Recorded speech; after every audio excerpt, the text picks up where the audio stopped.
Dear students, Assalamu alaikum. Our today's lesson is about the grammar part of your Unit 1, Class 9 book. The name of the unit is Hazrat Muhammad sallallahu alaihi wasallam, the model of tolerance. Now when I read to you the first line, O you who have believed, seek help through patience and prayer. Indeed, Allah is with the patient. Which tense are we using in this first line? Simple present. Simple present. But the only word that is in the past tense is the word believe. Moving on to the next line, by tolerance we mean a fair and objective attitude towards those whose lifestyle differs from ours. Which tense are we reading in this second sentence? Simple present. This is again simple present. What is tolerance in grammar? Is a noun, and which type of noun is it? Abstract noun. We mean a fair and objective attitude. What are the two words fair and objective, and what is attitude?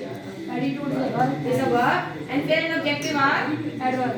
adverbs. Why? Because they are describing the word attitude. The type of work is being described towards those whose lifestyle differs from ours. Now, whose and ours are both pronouns. Whose and ours are both pronouns. Write them in your book. Tolerance is the virtue which enables a person to forbear. Underline the word forbear because forbear is a verb. The attitude, negative remarks and actions with patience and calmness. Both patience and calmness are again abstract nouns. Note it down in your book. Patience and calmness are both abstract nouns.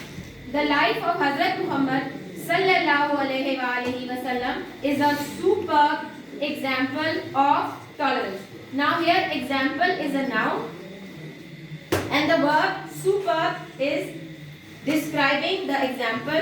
So here superb is an adjective. Of tolerance, again tolerance is an abstract noun. It is his tolerance that let him forgive his worst enemies. Over here it, his, him, his. These are all pronouns. Truly he is an epitome of tolerance, forgiveness, patience and compassion. In these lines we have four nouns which are tolerance, forgiveness, patience and compassion. All these are abstract nouns. The Holy Quran describes him as Rahmatul lil Alameen, a mercy unto the whole mankind and the universe. Moving on to the next paragraph. While preaching Islam in Makkah, the Quraysh ostracized him and his family Banu Hashim. Now underline the word ostracized, which is a verb. It is an action. They lived in a valley called Shebe Abi Talib. Now they is a pronoun over here and lived is the action, that is the verb.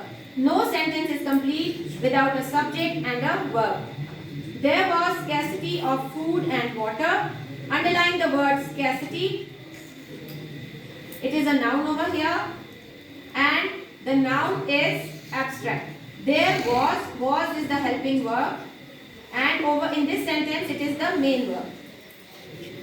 The believers had no means of income and they were leading a very tough life for a period of 3 years.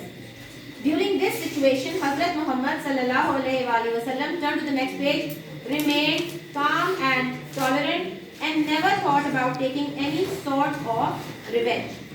Even after he had conquered Makkah. Now underline the word conquered, which is the action and it is in the past tense. Tense is always on your verb. Hazrat Muhammad sallallahu alaihi wasallam taught his followers to remain tolerant. Underline the word taught, which is another verb over here, the action and the tense, which is past tense.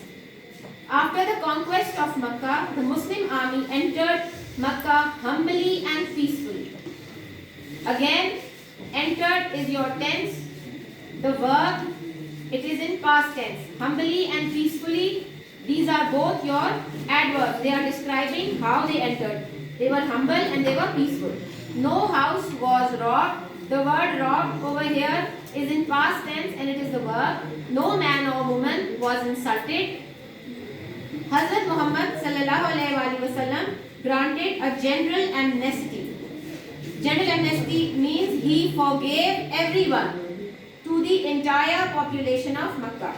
After the conquest of Makkah, when everybody gathered in Khana-e-Kaaba, Hazrat Muhammad sallallahu alaihi wasallam asked the people of Quraysh, "What do you expect at my hand?" Now this is in question form. There is what in the beginning and you can see a question mark at the end. So this is known as an interrogative form. They all shouted in one voice, "Kindness and pity, gracious brother, gracious nephew." They were not disappointed. The word disappointed is again in past tense. Hazrat Muhammad, and in the negative form also, they were not disappointed. The word not, when it comes in a sentence, it is in the negative form. Hazrat Muhammad sallallahu alaihi wasallam said the same forgiving words as Hazrat Yusuf had said to his brothers. Now said is the past tense of say. Have no fear this day. May Allah forgive you, and He is the most merciful to those who show mercy. This whole sentence is in the present tense. Hazrat Muhammad even forgave. What is the past tense? What is the present tense of forgave? What is the present tense of forgave? Forgive. Abu Sufyan and his wife, who were the worst enemies of Hazrat Muhammad sallallahu alaihi wasallam and Islam. He plotted many times against the Rasul, but Hazrat Muhammad never did so.